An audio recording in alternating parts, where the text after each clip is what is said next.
বাইকের এক্সজস্টের সাউন্ডটা কেমন যেন একটু লাউড লাউড লাগতেছে, আপনাদেরকে সাউন্ড একটু শোনাই।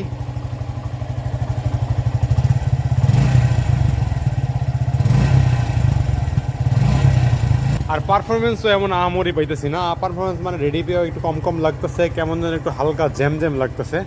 বাট মোবিল কিন্তু বেশি দিন হয় নাই চেঞ্জ করছি, মাত্র 80.9 কিলোমিটার চলছে নতুন ইঞ্জিন অয়েল দিয়ে। তো এই জন্য এটা এয়ার ফিল্টারটা একটু ময়লা টলা হইতে পারে, এয়ার ফিল্টারটা চেঞ্জ করতে হইতে পারে। আমি এখন এয়ার ফিল্টারটা খুলে দেখবো এবং দেখবো যে এয়ার ফিল্টারটা কী পরিমাণ ময়লা হয়েছে। যদি এয়ার ফিল্টারটা বেশি পরিমাণ ময়লা হয়ে থাকে তাহলে এটা অবশ্যই আমি চেঞ্জ করে ফেলবো। ও মাই গড, আমি যেটা আইডিয়া করছিলাম সেটাই। এয়ার ফিল্টারের অবস্থা কি আপনাদেরকে খুলে আবার দেখাই, এয়ার ফিল্টারের অবস্থা কি। এয়ার ফিল্টারের অবস্থা খুবই ভয়াবহ। দাঁড়ান, আমার যে নতুন এয়ার ফিল্টার আছে সেটার সাথে এটা কম্প্যারিজন করলে তারপরে বুঝতে পারবেন অ্যাকচুয়ালি এয়ার ফিল্টারের অবস্থা কী হয়েছে। নতুন এয়ার ফিল্টার দুটোর মধ্যে পার্থক্য দেখছেন, মানে কী পরিমাণ ময়লা হয়েছে। এই যে আশেপাশের এরিয়া দেখলে বোঝা যায় কী পরিমাণ ধুলাবালির মধ্যে ছিল আমার বাইকটা এই কয়দিন।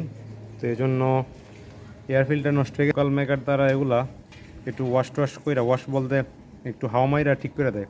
বাট এখানে লেখাই আছে যে ম্যানুয়ালে এটা কখনো ক্লিন করা যাবে না, জাস্ট এটাকে আপনারা চেঞ্জ করে ফেলবেন, এখানে এটাই বলা হয়। ওকে, আমি তাহলে এয়ার ফিল্টারটা চেঞ্জ করি, তারপরে বাইকের সাউন্ড আপনাদেরকে শোনাই। ফিল্টার চেঞ্জ করে ফেলছি, এবার আপনাদেরকে এক্সজস্টের সাউন্ড একটু শোনাই।